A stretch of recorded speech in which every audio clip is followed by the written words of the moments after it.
यहाँ हेर्न सक्नुहुन्छ यो भिडियो मैले चाहिँ फेब्रुअरी 25 सम्मले अपलोड गरिरहेको छ तर पनि हेर्नुहोस् यसको डाटा हेर्न पनि सबै राम्रो काम गरिरहेको छ। कति दिन भइसक्यो भिडियो हालेको तपाईँलाई चाहिँ यहाँ ट्युबरमा गएर हेर्नु भने तपाईँको भिडियोहरू पनि ट्युबरमा गएर हेर्यो भने तपाईँको हेर्नुहोस् यसको सबै ट्यागहरू चाहिँ काम गरिरहेको छ।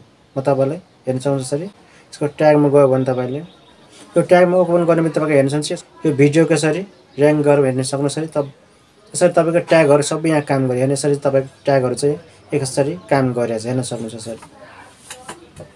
र तपाईँले यही भिडियोलाई तपाईँलाई सर्च गर्यो भने हेर्नुहोस् यही भिडियो तपाईँले सर्च गर्नु भने तपाईँले 1 नम्बर ऱ्याङ्कमा आउँछ। युट्युबमा सर्च गर्नु भने भिडियोलाई तपाईँ टर्न अन मोर गरेर तपाईँले चाहिँ युट्युबमा गएर तपाईँले चाहिँ टर्न अन गर्ने बित्तिकै तपाईँको हेर्न सक्नुहुन्छ तपाईँको चाहिँ तपाईँले भिडियो सर्चमा गर्न सक्नुहुन्छ। जस्तै यो युट्युब भिडियो यसरी सर्च गर्नु भने तपाईँले चाहिँ यसरी तपाईँले सर्च गर्ने बित्तिकै तपाईँको हेर्न सक्नुहुन्छ मेरो भिडियो यहाँ सबभन्दा एक नम्बर टपमा यसरी आएर हेर्न सक्नुहुन्छ। यो मेरो भिडियो तपाईँको अहिले पनि यसरी सर्चमा आइरहेको छ। यसरी नै तपाईँले राम्रो तरिकाले तपाईँले चाहिँ ट्यागहरू लाउनु भयो भने तपाईँको भिडियोहरू चाहिँ टप 1 मा आउन सक्छ। यसरी तपाईँको सर्चमा आउन सक्छ र तपाईँको भिडियोहरूमा भ्युज आउन सक्छ। किनकि अहिले सबभन्दा मेन भनेको जबसम्म तपाईँको भिडियोहरू चाहिँ टप ऱ्याङ्कमा आएन तबसम्म तपाईँको भिडियोहरू चाहिँ कहिले पनि भ्युज आउँदैन। त्यसैले तपाईँहरूले पनि आफ्नो भिडियोलाई चाहिँ राम्रो तरिकाले तपाईँले ट्याग लाउन सिक्नुपर्छ। कसरी लाउने त र कसरी गर्दाखेरि तपाईँले चाहिँ कसरी ट्यागहरू चाहिँ हामी चाहिँ लिन सक्छौँ आफ्नो भिडियोहरूको टपिक्सहरूको चाहिँ यी सबै कुराहरू तपाईँहरूलाई बताउने छु। आज म तपाईँहरूले 3 तरिकाले चाहिँ ट्याग कसरी लिने त भन्ने कुरा तपाईँहरूलाई सिकाउन गइरहेको छु। राम्रो तरिकाले हेर्न सक्नुहुन्छ र सही तरिकाले तपाईँले चाहिँ ट्यागहरू लाउन सिक्नुभयो भने पक्कै तपाईँको भिडियोहरू पनि यसरी नै तपाईँको भिडियोहरू चाहिँ 1 नम्बर ऱ्याङ्कमा आउन सक्छ। र जबसम्म तपाईँको भिडियोहरू चाहिँ यसरी टपमा आउँदैन तबसम्म तपाईँको भिडियोहरूमा चाहिँ भ्युज कहिले हुँदैन र तपाईँको च्यानलहरू पनि ग्रो हुन सक्दैन। त्यसैले तपाईँले चाहिँ यो 3टा तरिका चाहिँ अवश्य हेर्नु होला र पहिलोचोटि मेरो च्यानल भिजिट गर्नुभएको छैन सब्सक्राइब गर्न नबिर्सनु होला किनकि यस्तै ट्रिकी भिडियोहरू चाहिँ यस च्यानलले पाउन सक्नुहुन्छ र तपाईँको आफ्नो च्यानललाई ग्रो गर्न सक्नुहुन्छ। सबभन्दा सुरुमा तपाईँले चाहिँ कुन विषयमा तपाईँले चाहिँ भिडियो बनाउँदै हुनुहुन्छ त त्यसको लागि सबभन्दा सुरुमा तपाईँले चाहिँ युट्युबमा जान सक्नुहुन्छ। युट्युबमा गएर तपाईँले चाहिँ यो टर्न अन गरेर तपाईँले चाहिँ टर्न अन गर्ने बित्तिकै तपाईँले चाहिँ यहाँ सर्च गर्न सक्नुहुन्छ। जस्तै कुनै पनि टपिकमा तपाईँले चाहिँ भिडियो बनाउँदै हुनुहुन्छ भने त्यसमा यहाँ सर्च गर्न सक्नुहुन्छ। जस्तै मैले यहाँ जिमेल आइडी कसरी बनाउने भनेर सर्च गर्ने बित्तिकै हेर्न सक्नुहुन्छ थुप्रै यहाँ तपाईँको यो जिमेल सम्बन्धी तपाईँको यो डाटाहरू आइरहेको छ। यो सम्पूर्ण तपाईँले चाहिँ यसरी नै यसलाई चाहिँ हामीले चाहिँ किबोर्ड बनाउन सक्छ। यसरी तपाईँको यो टपमा यसरी हेर्न सक्नुहुन्छ सबै यो टपमा आएको यिनीहरू जति पनि किबोर्डहरू सबैले तपाईँले चाहिँ ट्यागमा राख्न सक्नुहुन्छ र ट्यागमा लाउने बित्तिकै तपाईँको भिडियोहरू चाहिँ सर्चमा आउन सक्छ। यो भनेको तपाईँले पहिलो तरिकाको अपनाउन सक्नुहुन्छ। त्यसपछि अर्को तरिका पनि तपाईँले अपनाउन सक्नुहुन्छ। त्यसको लागि तपाईँले सबभन्दा सुरुमा तपाईँले चाहिँ कुन सब्जेक्टमा तपाईँले भिडियो बनाउनु त्यसको लागि तपाईँले सबभन्दा सुरुमा हामी चाहिँ जस्तै यहाँ गुगलमा जान सक्नुहुन्छ। गुगलमा गएर तपाईँले चाहिँ जस्तै ट्यागहरू लाउनुहुन्छ त्यो ट्यागहरू हामी जस्तै यहाँ सर्च गर्न सक्छौँ। जस्तै यहाँ गएर तपाईँले चाहिँ डाइरेक्ट तपाईँले यहाँ गुगलमा जान सक्नुहुन्छ। त्यसपछि तपाईँले चाहिँ यहाँ ऱ्यापिड ट्याग लेख्ने बित्तिकै तपाईँ यहाँ ऱ्यापिड ट्याग्स लेख्ने बित्तिकै तपाईँले यसरी खुल्नेछ। त्यसपछि तपाईँले चाहिँ यसमा त्यसपछि यहाँ ओपन गर्न सक्नुहुन्छ। ओके गर्ने बित्तिकै तपाईँले चाहिँ यहाँ ओके यसरी ओपन हुन्छ। त्यसपछि तपाईँले हेर्न सक्नुहुन्छ यहाँ तपाईँको यो युज ट्याग जेनेरेटर लेखिरहेको छ तपाईँले यहाँ लेख्न सक्नुहुन्छ। लेखेर तपाईँले ओके गर्न सक्नुहुन्छ।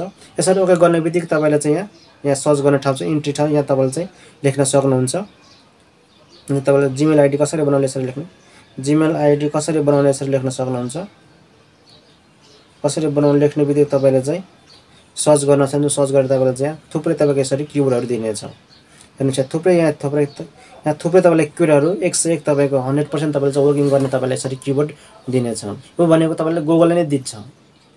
जति पनि ट्यागहरू छ यो सबै कुराहरू चाहिँ यो गुगलले नै दिइरहेको छ किनकि यो एकदम 100% तपाईँको चाहिँ वर्किङ गर्छ तपाईँको यो किबोर्डहरू। त्यसैले तपाईँले हामी यहाँ कपी गर्न सक्छौँ। जस्तै यहाँ कपी ट्याग लेखिरहेको छ तपाईँले कपी ट्याग लेख्ने बित्तिकै तपाईँले चाहिँ यहाँ कपी हुन्छ। त्यसपछि तपाईँले चाहिँ सिधै तपाईँले चाहिँ डाइरेक्ट तपाईँले चाहिँ यो ट्यागहरू तपाईँले चाहिँ यस्तो वाइ स्टुडियोमा गरेर तपाईँले पनि यहाँ ट्याग लाउन सक्नुहुन्छ। जस्तै यहाँ तपाईँले वाइ स्टुडियोमा गरेर तपाईँले ट्याग लाउन सक्नुहुन्छ। जस्तै भिडियोमा गएर क्लिक गर्ने गरेर तपाईँले चाहिँ यहाँ गएर तपाईँले कुनै पनि भिडियोमा गरेर तपाईँले यहाँ ट्याग लेखिरहेको छ ट्यागमा गरेर तपाईँले चाहिँ यहाँ जति पनि छ यो ट्यागहरूमा यो ट्यागमा तपाईँले चाहिँ यहाँ भएको ठाउँमा चाहिँ तपाईँले चाहिँ एक एक गरेर तपाईँले सार्न पनि सक्नुहुन्छ। एक एक गरेर तपाईँले लेख्न पनि सक्नुहुन्छ। या तपाईँले चाहिँ डाइरेक्ट तपाईँले चाहिँ यहाँ गुगल स्टोरमा गएर तपाईँले चाहिँ यो गुगल स्टोरमा जान सक्नुहुन्छ। डाइरेक्ट तपाईँले गुगल स्टोरमा गएर तपाईँले चाहिँ यहाँ खोल्न सक्नुहुन्छ। युट्युबमा गएर तपाईँले चाहिँ यहाँ आफ्नो च्यानलमा जुन भिडियो तपाईँले अपलोड गर्दै हुनुहुन्छ त्यो भिडियोमा तपाईँले गएर चाहिँ यहाँ तपाईँ हेर्न सक्नुहुन्छ। यहाँ आफ्नो लोगोमा गएर तपाईँले चाहिँ यो लोगोमा जान सक्नुहुन्छ। लोगोमा गएर तपाईँले चाहिँ ओके गर्न सक्नुहुन्छ। ओके गरेर तपाईँ यो युट्युब स्टुडियो लेखिरहेको छ युट्युबमा जान सक्नुहुन्छ। युट्युब स्टुडियो लेख्ने बित्तिकै तपाईँलाई यहाँ हेर्न सक्नुहुन्छ। यसरी खुल्नेछ।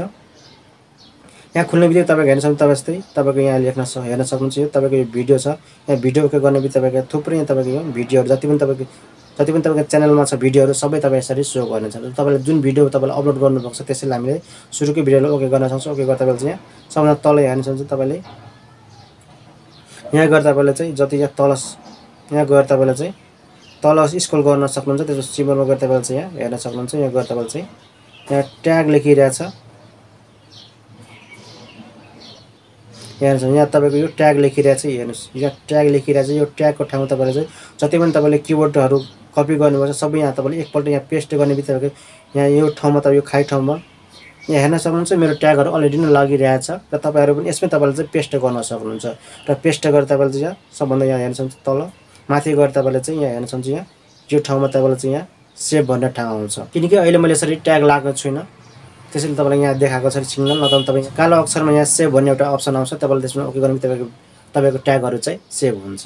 यसरी नै तपाईँले चाहिँ ट्यागहरूलाई चाहिँ सेभ गर्न सक्नुहुन्छ। त्यसपछि अन्तिममा तपाईँ हेर्न सक्नुहुन्छ। अन्तिममा तपाईँ गएर तपाईँ चाहिँ युट्युब खोल्न सक्नुहुन्छ। यो चाहिँ युट्युबमा गएर तपाईँले चाहिँ टर्न अन गरेर तपाईँले चाहिँ सर्च गर्न सक्नुहुन्छ। जस्तै कुन सब्जेक्टमा तपाईँले चाहिँ भिडियो बनाउँदै हुनुहुन्छ त त्यो भिडियोलाई तपाईँले चाहिँ यहाँ सर्च गर्न सक्नुहुन्छ। यस्तो सपोज हेर्न सक्नुहुन्छ। जस्तै युट्युब भ्युज कसरी बढाउने लेख्न सक्नुहुन्छ। युट्युबमा भ्युज कसरी बढाउने लेख्ने युट्युबमा भ्युज कसरी बढाउने लेख्ने बित्तिकै तपाईँको यसरी भिडियोहरू आउनेछ। त्यसमा हेर्नु यो भिडियो चाहिँ तपाईँको यसरी सबभन्दा टपमा भएको भिडियोलाई चाहिँ यसरी टपमा भएको भिडियोलाई ओके गरेर तपाईँले चाहिँ यहाँ ओके गर्न सक्नुहुन्छ। गरेर तपाईँले चाहिँ यहाँ सेयरमा जान सक्नुहुन्छ। सेयरमा गरेर तपाईँले चाहिँ कपी लिङ्क गर्न सक्नुहुन्छ। कपी लिङ्क गर्ने बित्तिकै तपाईँले चाहिँ यहाँ जान सक्नुहुन्छ। यो ट्याग यु भने तपाईँले चाहिँ प्ले स्टोरमा डाउनलोड गर्न सक्नुहुन्छ। त्यसपछि तपाईँले चाहिँ यहाँ ओके गर्न सक्नुहुन्छ। ओके गरेर तपाईँले चाहिँ यहाँ तपाईँको यहाँ खुल्ने छ हेर्न सक्नुहुन्छ। यसरी खुल्छ। यसरी खुलेर तपाईँले हेर्नु यहाँ तपाईँ गेट पेस्टमा गरेर तपाईँले चाहिँ यहाँ तपाईँ जुन तपाईँले चाहिँ लिङ्क कपी गर्नुभयो यहाँ हामीले चाहिँ पेस्ट गर्नुपर्ने हुन्छ। पेस्ट गर्ने बित्तिकै यहाँ चेकको गर्ने बित्तिकै तपाईँको यहाँ सबै तपाईँ यसरी हेर्न सक्नुहुन्छ। थोरै एभरेजहरू पनि आउन सक्छ। यसरी तपाईँ हेर्नु यहाँ ट्यागहरू यहाँ आइरहेको छ। यहाँ हेर्नु उसको सबै ट्यागहरू यसरी तपाईँले सो हुन्छ। र तपाईँले एक एक गरेर पनि तपाईँले ट्यागहरू चाहिँ यो कपी गर्न सक्नुहुन्छ। या तपाईँले यहाँ गएर तपाईँले कपी गर्न सक्नुहुन्छ। यहाँ गएर तपाईँले चाहिँ एकैचोटि तपाईँले कपी गरेर तपाईँले चाहिँ पेस्ट गर्न सक्नुहुन्छ।